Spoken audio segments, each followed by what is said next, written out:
Morning, Lost people. It's Dave with Lost Farms Homestead. It's about 6:37-ish in the morning out here. We're out here on the property. Yeah, we're up here this week. We're gonna be doing some work on the Sandbag house. The sun's starting to come up behind me over here. Got the coffee going. Got the just black this morning, so hang on a minute.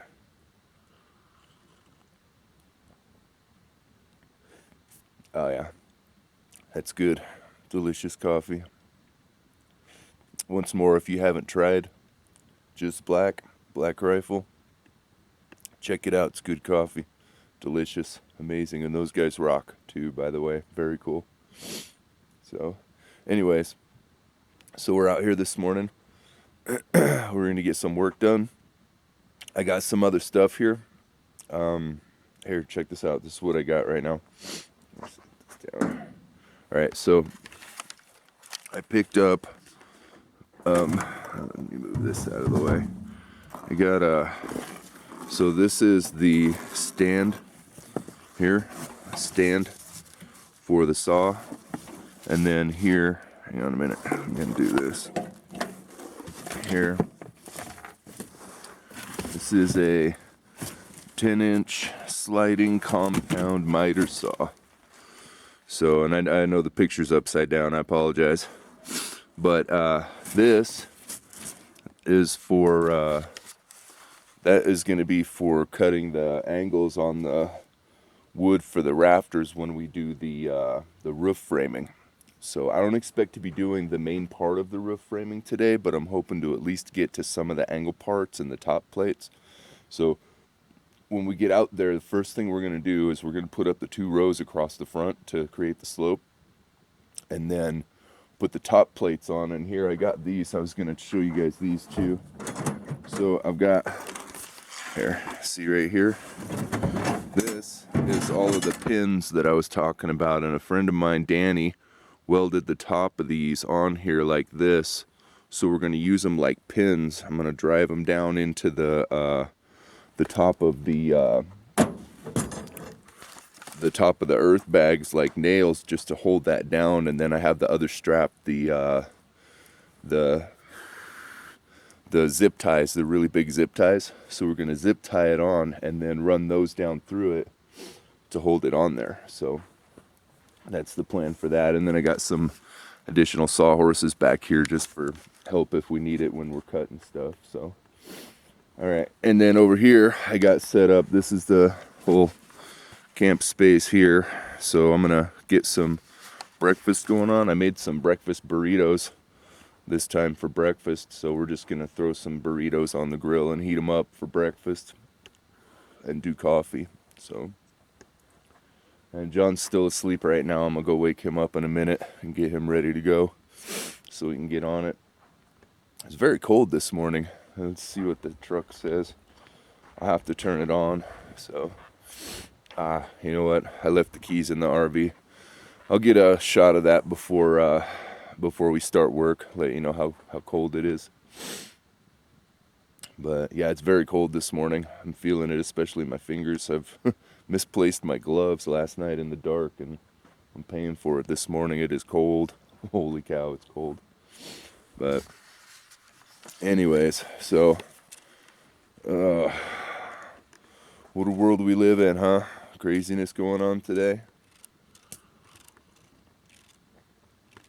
I've said in some of the previous videos that I think that we should be stocking food, and I'm gonna just double down on that one, because if you see the supply lines and what's happening in the stores, I mean, the shelves aren't bare yet, but it seems like they're turning out their last stocks.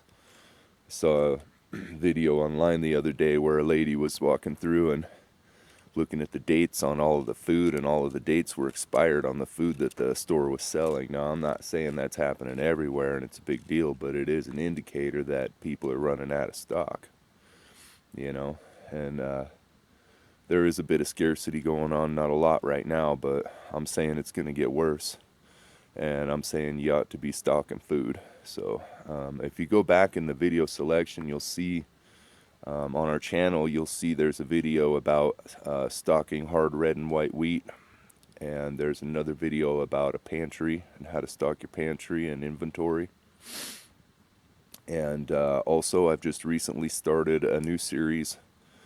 It's the prepping workshop, and I've only got the first 2 videos out, and when you watch those, you'll see it's just kind of an outline. It's not very in-depth. It's just a basic outline of the basic idea of prepping and how it should be working together. But I'm gonna expand on those, and I'm gonna get very detailed. So keep an eye out for those. They'll be coming out in between these construction videos here, so you'll see them pop up now and again. And I suggest, tuning in and at least see what I have to say. I've been doing a lot of research on these types of houses, this type of building, and homesteading, and mostly just being self-sustained.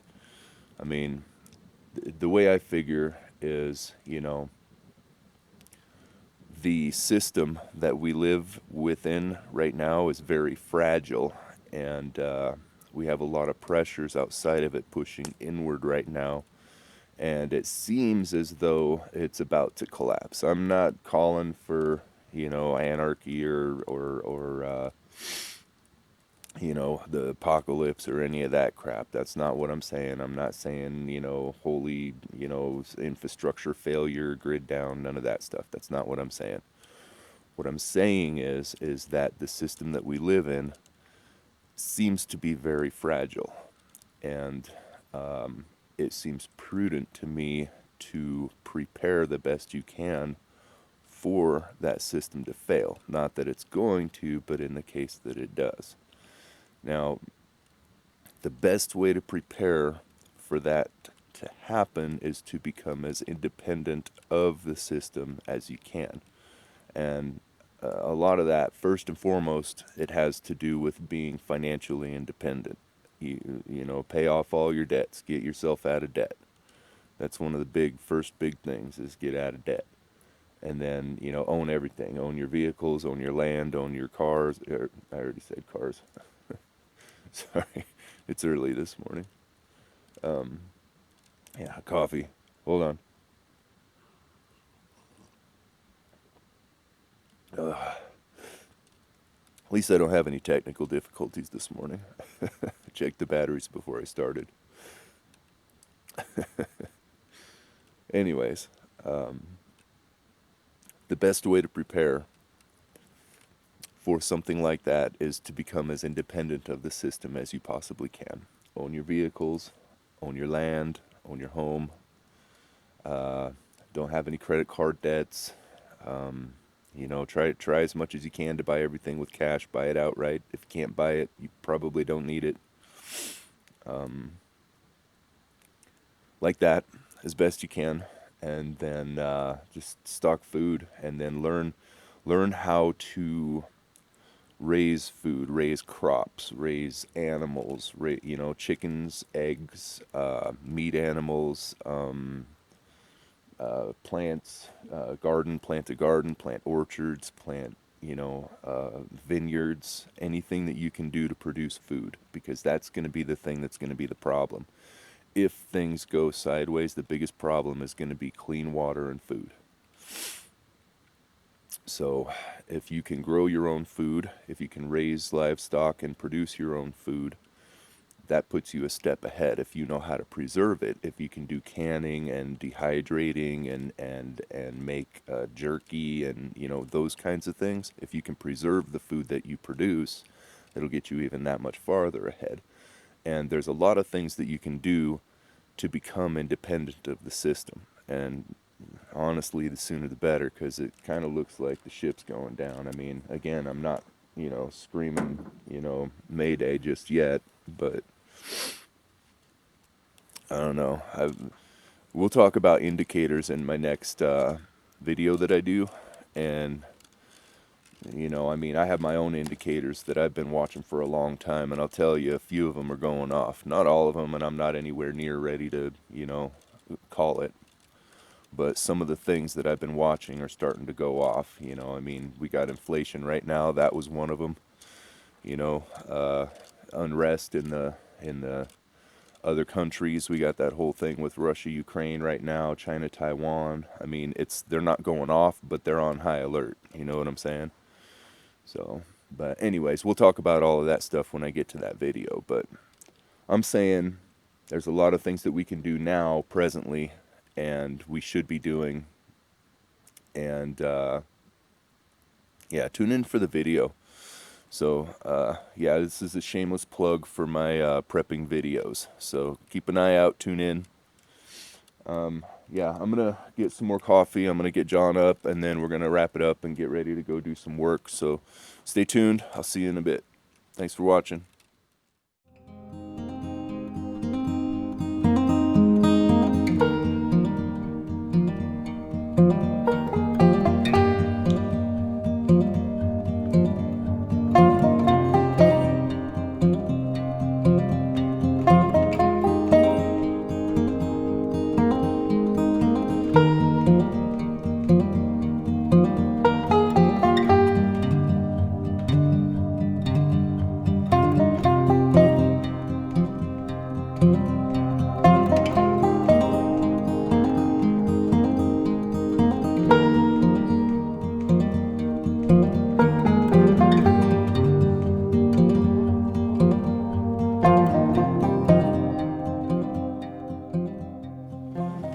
Alright, so we're here out at the container, and we dug out the generator, and like I was saying before, it's just a little tailgater.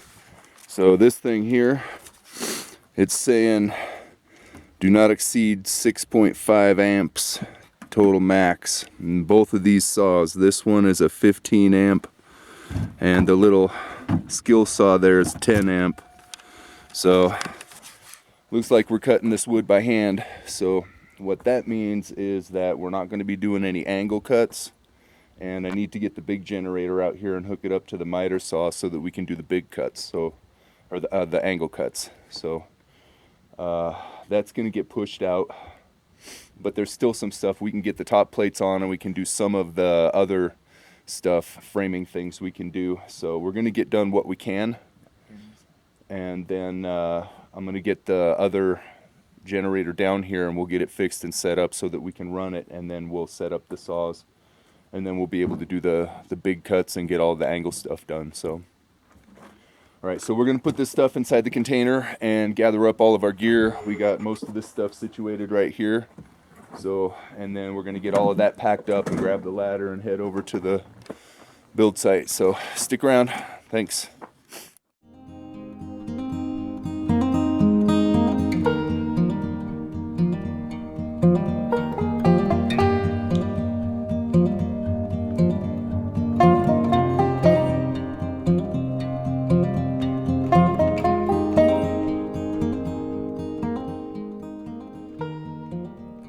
Alright, so we're here at the build site.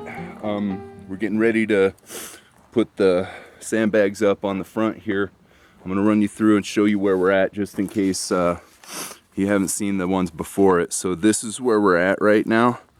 And we got the lintel here above the slider, and then this comes around this way. And the back, we've got the back all the way up across here. This is as high as we're going to go on the back, and we've got the zip ties installed here so we can strap on the top plates when we get to them. And then this continues around, and we need to finish up this bottle wall back here. We're not all the way done with that yet either, so that's going to be part of it. And then this comes around, and you can see this is the back side of the cooling tube right here, and it runs out to the end over there. I got to fix that a little bit. The cows kind of chopped it up a little, so but I'll fix that.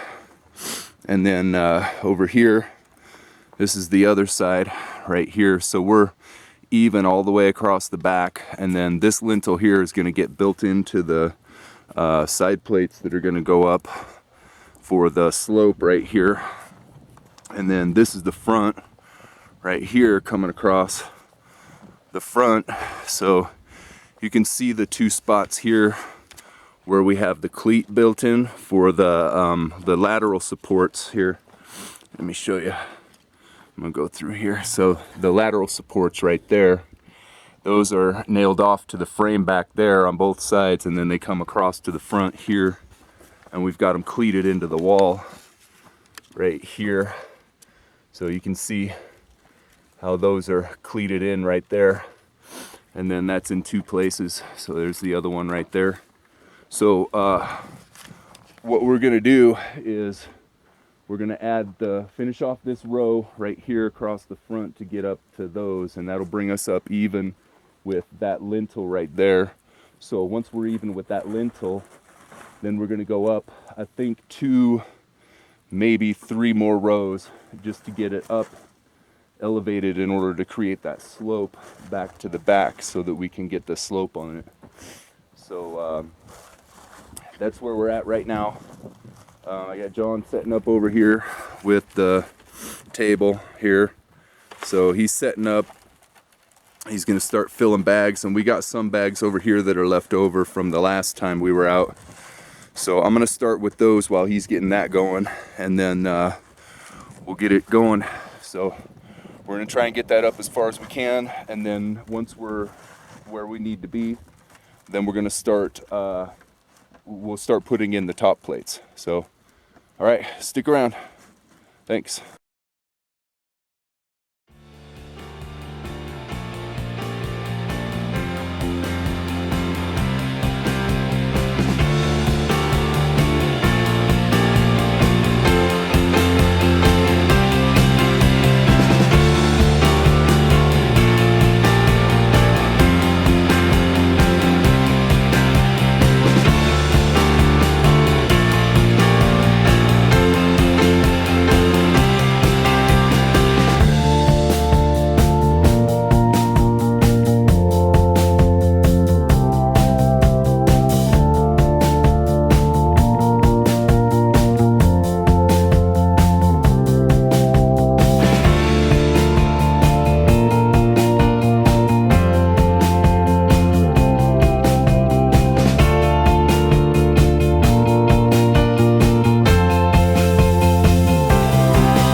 Alright, so I'm running into a little bit of a problem out here. I'm going to show you what we got. See right here along the top where we've got this raised up. For whatever reason, you can see when you look down this row, you can see right there how it bulges out just a little bit right there. I'm going to run you down here. See it popping out right there? So what I'm doing is on these last few rows up here, when I'm getting up here, I can look down the top of this thing, and I'm keeping it level. So if you look right down, see, you can see how it kind of just goes straight and then kind of like that down towards the end right there. Yeah, right there. So what I'm gonna do is I've been kind of steadily bringing it back in because it was farther out than that before. So sorry about the wind, it's windy up here. So here, let me get down. So you can see how it's out right there. And you know, it's a little bit out right there. So what I'm gonna do is on this last row that I'm putting up here, I'm gonna just run it straight. I'm not gonna follow the shape of the bottom. I'm gonna run it straight, just a straight line all the way down, and see how that works out. See if we can bring it back in, because it needs to be straight and level in order to put those top plates on.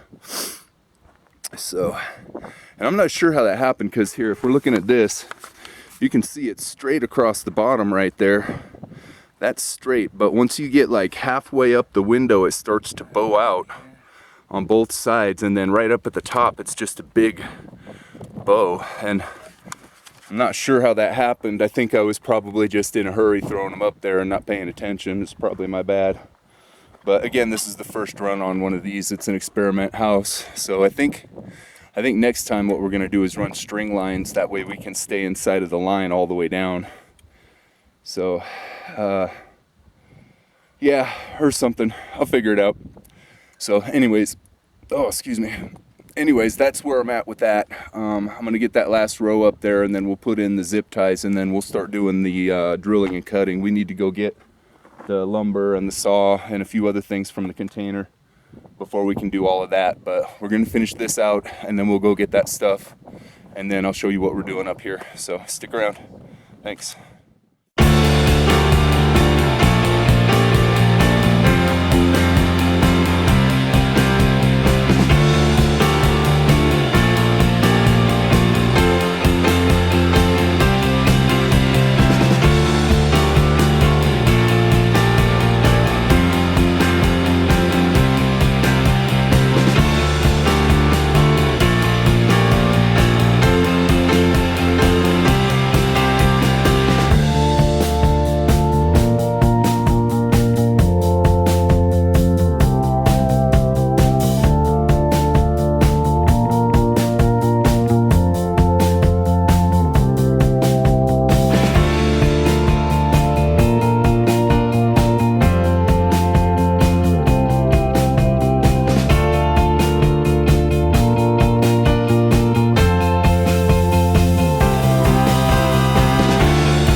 Alright, so we're about to put the top plates up on top of the walls here, and we got everything cut right here. It's all cut to size. We got the holes drilled, You can see the holes right here, and we got it all set up. And then this here, this is the plan for how we're going to do it. So I've got here across the back, this is that wall right there, and then the other wall over there is this one here. So this one is 10 foot 7 inches across, and then we got 3 holes for the pins that go in there, and then this one's 10 foot 5 across, and it's got 3 holes in that one. And then here we've got 2 8-foot pieces and then one that's 11.5, and these each have 2 holes in them. So we've already cut everything, measured it, drilled the holes, and now we're going to get up here and put the plates up on top of the walls. So we got this one all the way across the top finished out, so we are set. So stick around. Thanks.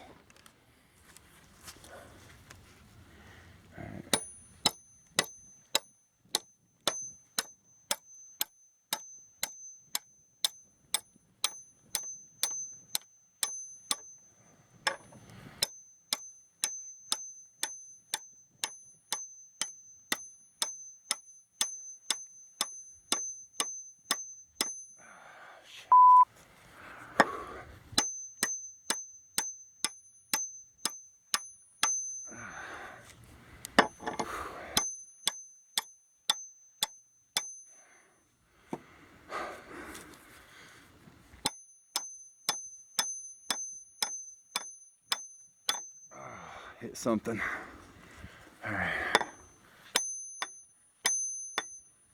Oh, damn.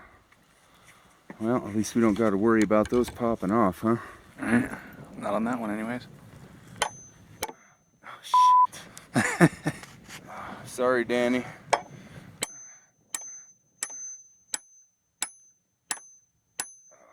We need a 4-pound sledge for this thing. Yeah. Something. That thing was only 24 ounces.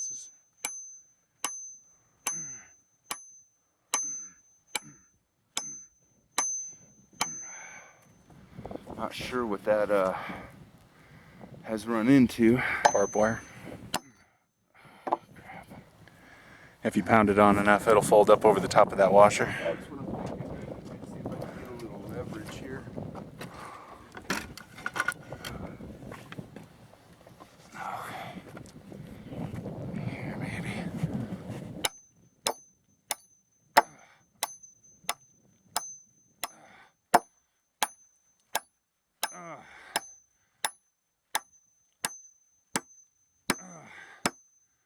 Oh, man. Whew.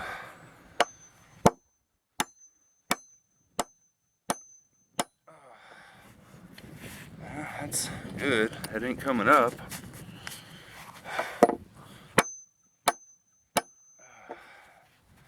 That's on there. Wow. All right. Next, hopefully the other ones won't go that hard. All right, move down a little bit.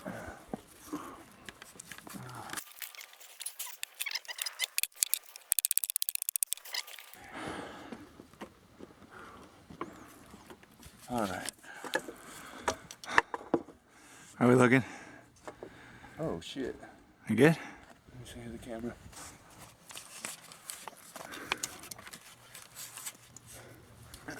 All right, so that is right where we're at. Looks pretty good to me, I'd say, for a quick guess on it.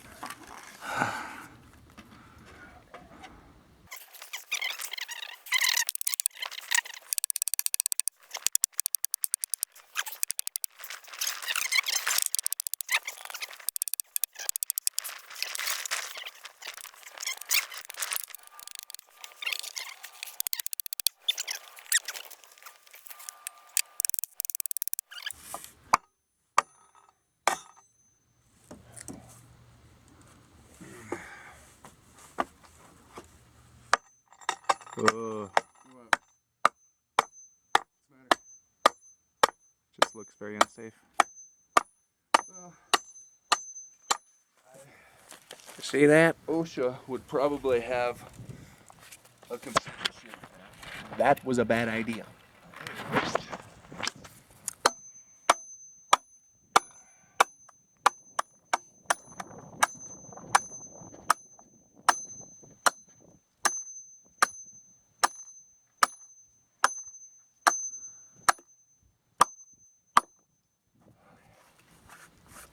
Well, so the washer popped off of this one and the front one, but it had enough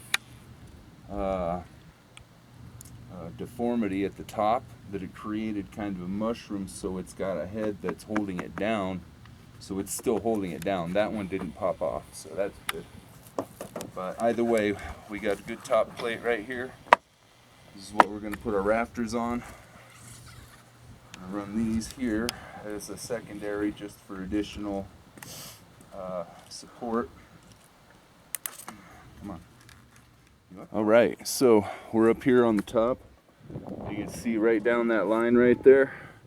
We got these on here, the top plates, all the way down this side here in the front. And you can see we got over here in the back on this side, and we need to do a little bit of shimming underneath it there, but we'll get it all good. It's level across there when we put it in, so it should be pretty good. And then over there on that side, we got the top plate on there also. So let me get down off of here before I fall down. So that top is pretty far up there. I mean, I'm standing here and that top that's pretty far up there. So we got this whole thing all the way done across the front, all the way down to the end.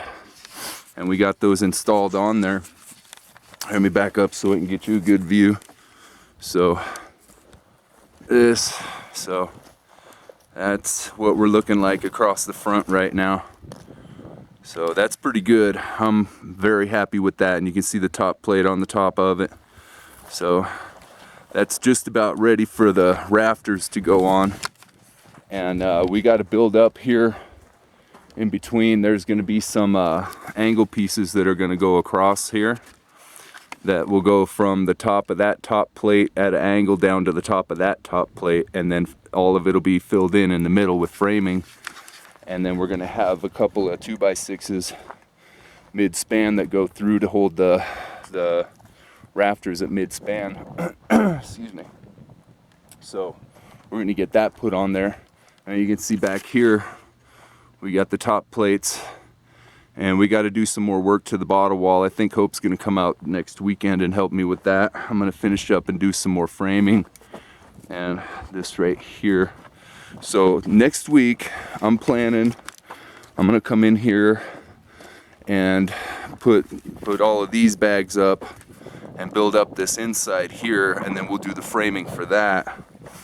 And then we've talked about that several times, but we're going to bring this wall up a couple more rows, 2-3 rows, and then we're going to frame all of this in, and it's going to pick up that slope and carry it across. So, and then there's going to be 2x6 supports that are going to come right across the top where this is at. Right here, they'll come right across the top of that, and they'll pick up the rafters. So the rafters will sit there, and then at that mid span, and then on the end right there. So we'll have 3 supports through the middle of this thing for those rafters, so we're not spanning the full 16 feet. So that'll be good. And then yeah, so next week I'm figuring we'll build up this middle part and then do some framing in here. Maybe we'll frame these 2 angle pieces on the ends here, and then we got to start. I got to get the rest of the lumber for the main rafters and roof framing for it. So I'll see what I can get together between now and then. We kind of got some stuff going on, so it's difficult to allocate the funds for that, but I'm working on it. So if I can get that situated, hopefully we can get some additional lumber in here for the framing, and then we'll get that put on. So, all right, well, I got some things I got to take care of in town. So we're going to clean this up and get us back into town, and we'll see you guys next week on the next one. So stick around, like and subscribe. Thanks. See you on the next one.